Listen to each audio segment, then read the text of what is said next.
Hey, good morning. How y'all doing? It is well red beard. It is a damn fine day to talk about a book, and today we are here for a review. But we're not going to be egotistical about it. I'm kidding. This is "Ego is the Enemy" by Ryan Holiday. It's my second holiday read, having done "The Obstacle is the Way." I bought five of his books. So I've got one called "Stillness is the Key." Courage, something about it. There's five of them. I don't know, but I've really enjoyed these. This one I would have told you probably about halfway through that I liked Obstacle is the Way a little bit better, and then I just don't necessarily feel that way. Like after having finished it, I mean, it kind of picked up for me. I mean, I'm a 4 stars on both of them. What I have found with these books is they're a very consumable product that pulls in history and sports and current events and U.S. presidents and other people, finance. It pulls in all these things along with philosophy and stoicism and makes it this really consumable format. And what I didn't do in the first book, and I actually did in the second, was that I looked at the bibliography in the back, and you can just kind of get an idea of all the cool topics that are pulled together and served to you in a 200-page format. I mean, Ralph Waldo Emerson, Ulysses S. Grant, Anne Lamott, Chuck Palahniuk, Plutarch, Stephen Pressfield, Nixon, John Muir, Marcus Aurelius, Malcolm X, Frederick Douglass. I mean, and the list goes on and on and on. Booker T. Washington, Bill Walsh, John Wooden. So you get sports and history and U.S. generals and even things like Napoleon and Genghis Khan and all this stuff, all these little like important tidbits about those things that are, again, I keep using the word consumable, but are this easily consumable method format. So Ryan Holiday is one of the generation's finest thinkers, and this book is his best yet. That's by Stephen Pressfield. I thought maybe he had written that about himself, and I was like, bro, ego. But anyway, it's wrecked the careers of promising young geniuses. It's evaporated great fortunes and run companies into the ground. It's made adversity unbearable and turned struggle into shame. Its name? Ego. And it is the enemy of ambition, of success, of resilience. It is an internal opponent warned against by every great philosopher in our most, excuse me, in our most lasting stories and countless works of art in every culture and every age. In the pages of this book, Ryan Holiday offers a practical meditation on the nature and dangers of ego, drawing on an array of inspiring examples from literature, philosophy, and history to show how you can be humble in your aspirations, gracious in your success, and resilient in your failures, and rely on confidence, not ego. When it comes to ego, we must fight to destroy it before it destroys us.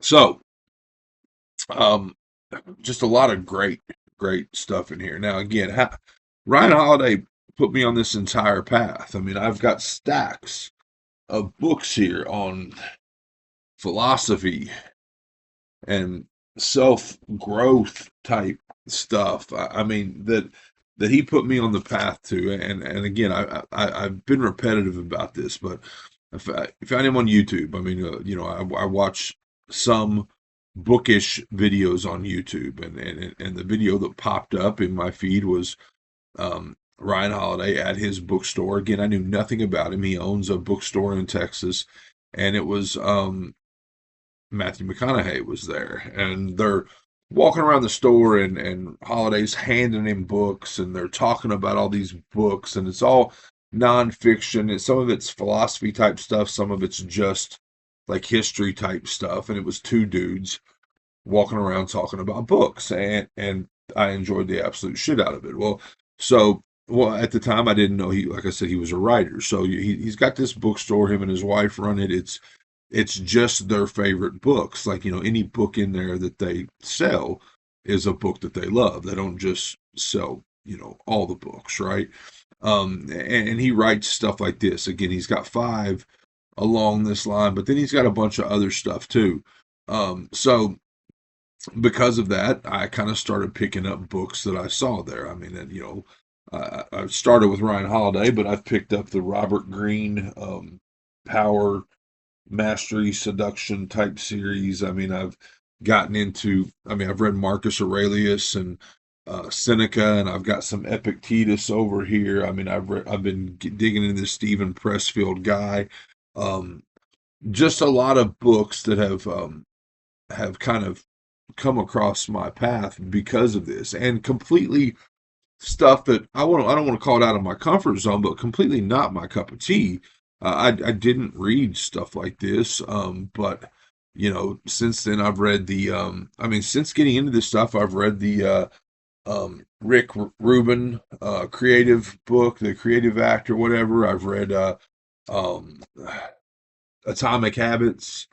Drawing a blank on who wrote that, but up until this point, really the only stuff I'd read along these lines is like the Mark Manson books, like the Subtle Art of Not Giving a Fuck and stuff like that. But really dig it. I mean, really dig the mindset it kind of puts me in. I mean, I feel like it helps with my creativity. It helps with my just humanism in general. I coach a high school football team. This is my last year.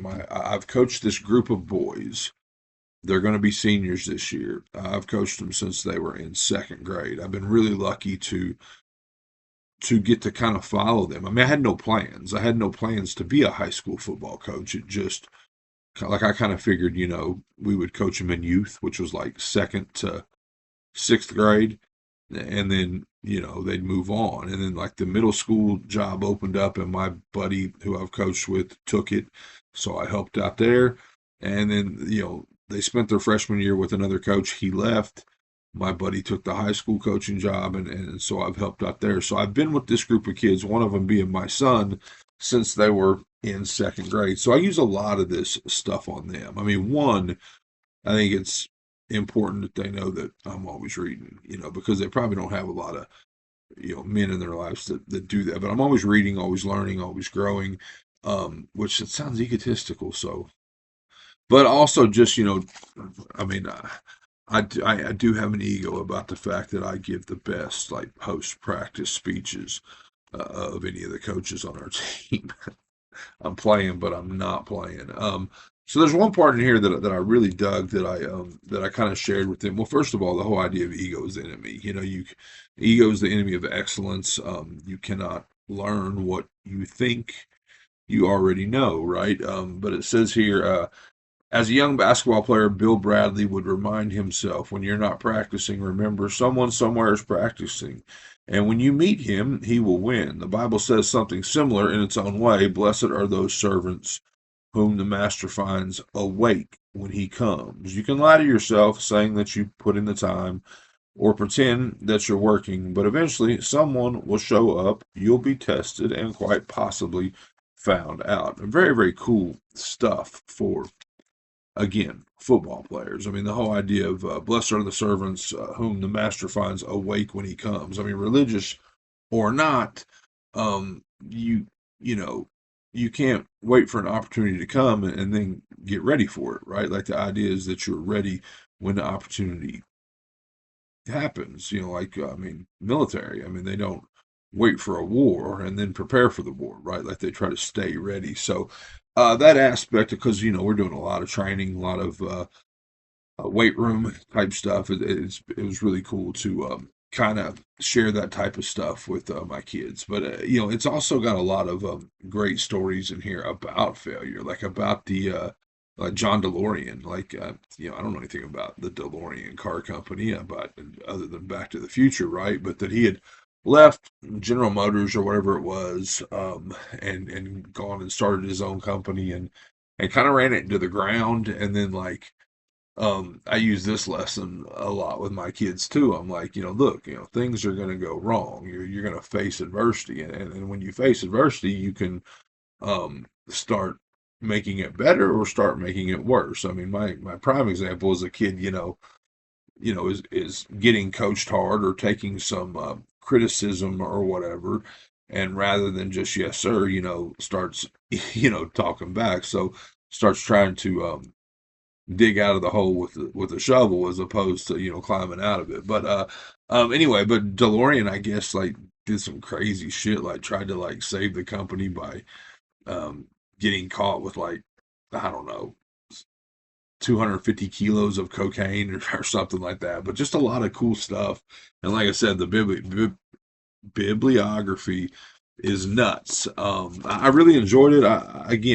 I've read Marcus Aurelius. I like this more just because of the format, because it pulls in all that other cool stuff. So yeah, these are really enjoyable. I mean, they're really helpful. They're really they've done a lot for just my I don't know, maybe mental well-being, which I don't think about a lot. But so I've read The Obstacle's the Key. No, The Obstacle's the Way. I've read Ego is the Enemy. I've got where I put that.